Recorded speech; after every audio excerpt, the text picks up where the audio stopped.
Hello everyone, this is Ritu Hara from Vidyashram Senior Secondary School, Bara Road, Kota. I'm a social science faculty and today I'll explain you the chapter first of history 10th class, that is Rise of Nationalism in Europe.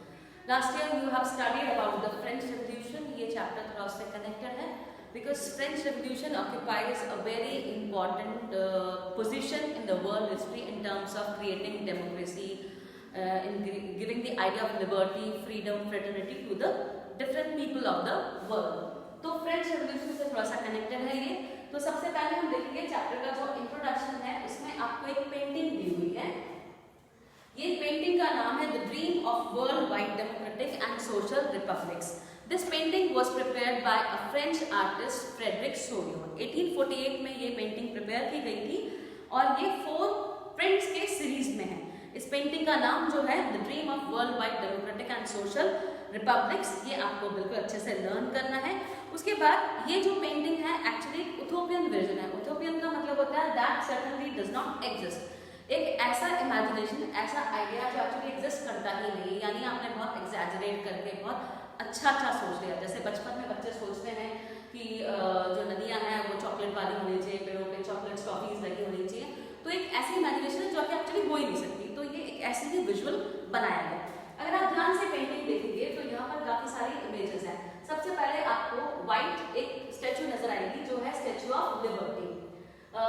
इस साल board exam में 2019-20 का जो paper था उसमें 1 mark के लिए question था व्हाट दिस स्टैचू सिग्निफाइज. तो आप ध्यान से देखेंगे तो इसके नीचे वाले हाथ में चार्टर ऑफ राइट्स है. जो नीचे वाला हाथ है उसमें चार्टर ऑफ राइट्स है. Means if you are a person of any particular country तो आपके राइट्स क्या होने चाहिए वहां पर एज अ नागरिक. जो आप नागरिक हो, सिटीजन हो, तो वहां पे आप क्या लिखा, क्या होना चाहिए. दूसरे हाथ में उसके मशाल है जो टॉर्च ऑफ एनलाइटमेंट है, जो एक नए उजाले, नए सवेरे की तरफ आपको लेके जाती है. तो यहाँ पर हम देखेंगे कि इस स्टैचू ऑफ लिबर्टी के नीचे की तरफ एक लॉन्ग ट्रेन में जो है अलग अलग कंट्रीज के लोग निकल रहे हैं. अब अलग अलग कंट्रीज आप कैसे जज करोगे, because they are holding different flags. सबके हाथ में अलग अलग फ्लैग्स हैं. उसके अलावा उनकी कॉस्ट्यूम अलग अलग है. तो वो डिफाइन करती है जिस कंट्री का फ्लैग है और जिस कंट्री के नेशनल कॉस्ट्यूम है, तो वो डिफाइन करती है कि these people belong to so and so country. अब इस लॉन्ग ट्रेन जो कि मार्च कर रही है स्टैचू ऑफ लिबर्टी को क्रॉस करते हुए जा रही है, इस लॉन्ग ट्रेन में अलग अलग कंट्रीज के लोग हैं of different all the ages and gender. इसमें बच्चे, बूढ़े, सभी तरह के लोग हैं, चाहे मेल हो चाहे फीमेल हो. उसके बाद जैसे ही वो स्टैचू ऑफ लिबर्टी को क्रॉस करते हैं, यानी जो कंट्री सबसे पहले क्रॉस कर गई वो लिबरल हो चुकी है, वो डेमोक्रेटिक हो चुकी है, वो किंग रूल से आजाद हो गई है. तो सबसे पहले क्रॉस करने वाली जो कंट्री है वो है आपकी यूनाइटेड स्टेट्स. उसके बाद आपकी है स्विट्जरलैंड और फिर उसके बाद उसको फॉलो कर रही है फ्रांस. तो इस तरह से कंट्रीज जो है अपने आप को लिबरेट करते हुए आगे जा रही है. अब यहाँ पे नीचे अगर हम देखेंगे फोरग्राउंड में, यानी पेंटिंग में आगे की तरफ हम देखेंगे तो यहाँ पर कुछ आपको रिमेन्स नजर आएंगे. These are the remains of monarchical system. Absolutist system होता है. Absolutist literally a government or a system of rule that no restraints on the power exercised. यानी वो सिस्टम जो कि प्रॉपर monarchical system होता है जहाँ पे किसी और की नहीं चलती है. King has the supreme power. King is the almighty in that place. तो यहाँ पर ये सभी जो कंट्रीज हैं एब्सोल्यूटिस्ट मोनार्की को डिनाई करते हुए अपने राइट्स के लिए आगे बढ़ रहे हैं और जैसे ही स्टैचू ऑफ लिबर्टी को क्रॉस करते हैं that means they are free now. उसके बाद आपको सोर्स ए में दिया हुआ है यहाँ पे अर्नेस्ट रेनन के बारे में व्हाट इज अ नेशन. ये एक फिलोसोफर है, फ्रेंच फिलोसोफर है, जिन्होंने सोरबोन की जो यूनिवर्सिटी थी वहां पर अपना एक लेक्चर डिलीवर किया था और टॉपिक था व्हाट इज अ नेशन. ये लेक्चर जो था बाद में ऐसे के तौर पे आगे क्लासेस में या आगे जो यूनिवर्सिटी थी वहां पर उसको पढ़ाया गया. अब इनके अकॉर्डिंग नेशन की डेफिनेशन क्या है, तो सबसे पहले जो मैंने क्रिटिसाइज करा था कि बाकी जो लोगों ने नेशन की डेफिनेशन दी है that in this essay Renan criticizes a notion suggested by others that a nation is formed by a common language, race, religion or territory. कि जैसा बाकी लोगों ने कहा है कि एक नेशन जो है वो लैंग्वेज, रिलीजन, रेस इनसे बनता है, but actually it is not. वो बनता किससे? A nation is the culmination of a long past of endeavours, sacrifice and devotion. एक नेशन जो है वो कल्मिनेशन है, यानी एक कंबाइंड रिजल्ट है किसका? आपका एक ग्लोरीफाइंग जो पास्ट है, आपके जो सैक्रिफाइस है, डिवोशन है उस कंट्री को, उस नेशन को बनाने के लिए.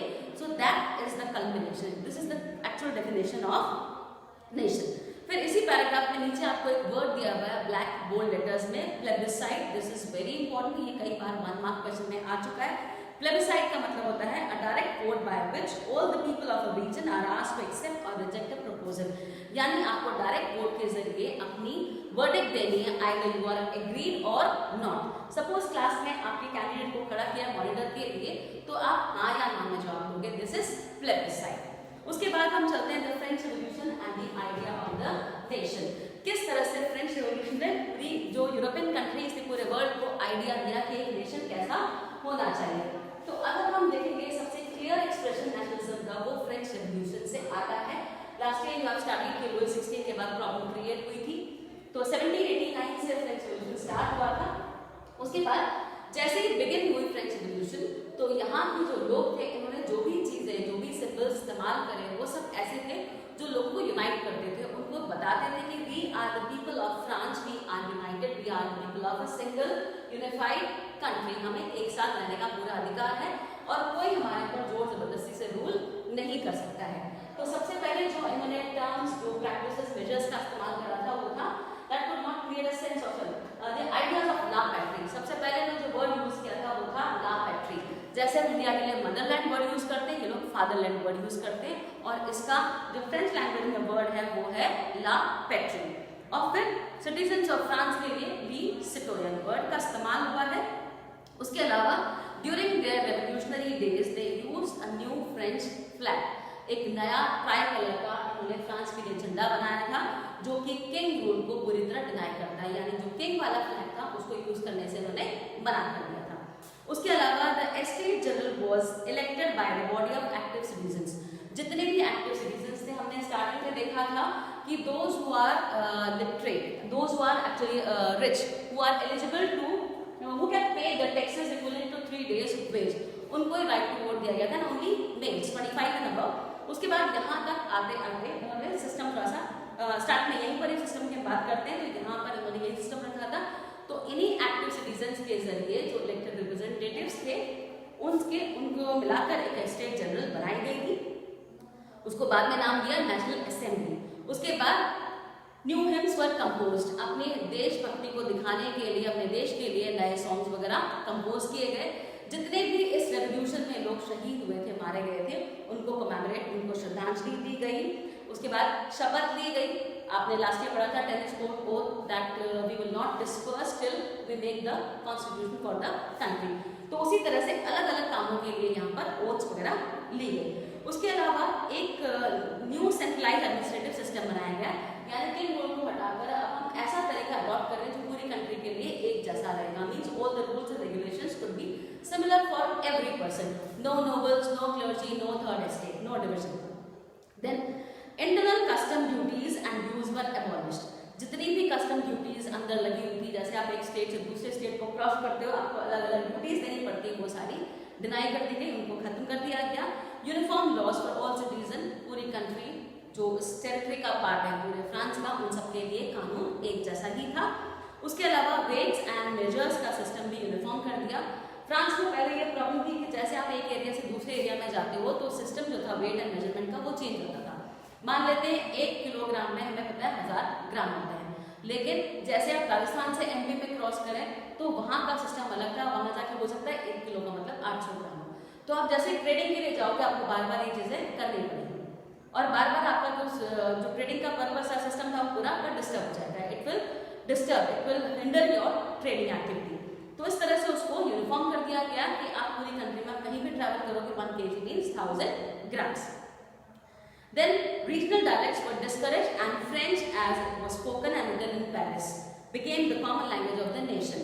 जितनी भी रीजनल लैंग्वेजेस थी, जो भी लोकल भाषाएं हम लोग बोलते हैं उसको आप बोलो, अपने घर तक रखो, आपसी बोलचाल में यूज करो, but for the national purpose या जो भी ऑफिशियल वर्क होगा उन सब के लिए आपको जो लैंग्वेज यूज करनी है वो है फ्रेंच लैंग्वेज, क्योंकि फ्रेंच लैंग्वेज जो थी वो पूरे फ्रांस में कॉमनली बोली जाती थी। बेसिकली जो थी पेरिस में ज़्यादा इस्तेमाल होती थी, इसीलिए फ्रेंच को उन्होंने नेशनल लैंग्वेज डिक्लेयर कर दिया। उसके बाद the revolutionaries further declared that it was the vision and the destiny of the French people nation to liberate the people of Europe from despotism. अब इनको ये लगा था कि शायद ये हमारी डेस्टिनी है, ये हमारा मिशन है कि हमें बाकी यूरोपियन कंट्रीज को भी लिबरेट करना है। जिस तरह से हमने अपने लिए मेहनत करी है, हमें बाकी लोगों को इंस्पायर करना है to fight against the despotism, means to fight against the monarchical system और the kings rule. When the news of the events in France reached the different cities of Europe, जैसे जैसे फ्रांस की जो भी activities होती थी, revolutionary activities की खबर यूरोपियन कंट्रीज में अलग अलग सिटीज में पहुंचती थी, तो वहां पर भी जो पढ़े लिखे एजुकेटेड मिडिल क्लास के लोग थे, उन्होंने अपने जैकोबिन क्लब्स फॉर्म करे थे। यानी उसी तरह से वो भी एक्टिविटीज को प्लान करते थे जैसा फ्रांस में किया गया था। उसके बाद their activities and campaign prepared the way for French armies। वो इस तरह से अपनी एक्टिविटीज को प्लान करते थे कि फ्रेंच आर्मीज को मौका मिलता था कि उन बस जाए, उनको हेल्प करे, उनको गाइड करे, उनको लिबरेट करने के लिए। और इस तरह से फ्रेंच आर्मीज जो थी हॉलैंड, बेल्जियम, स्विट्जरलैंड और उसके बाद इटली की तरफ उन्होंने मूव किया। With the outbreak of revolutionary wars, the French armies began to carry the idea of nationalism abroad। जैसे जैसे रेवोल्यूशन चलता गया, जो फ्रेंच आर्मी के जो आइडियाज थे नेशनलिज्म को लेकर, वो अलग अलग कंट्रीज में ट्रैवल करते चले गए।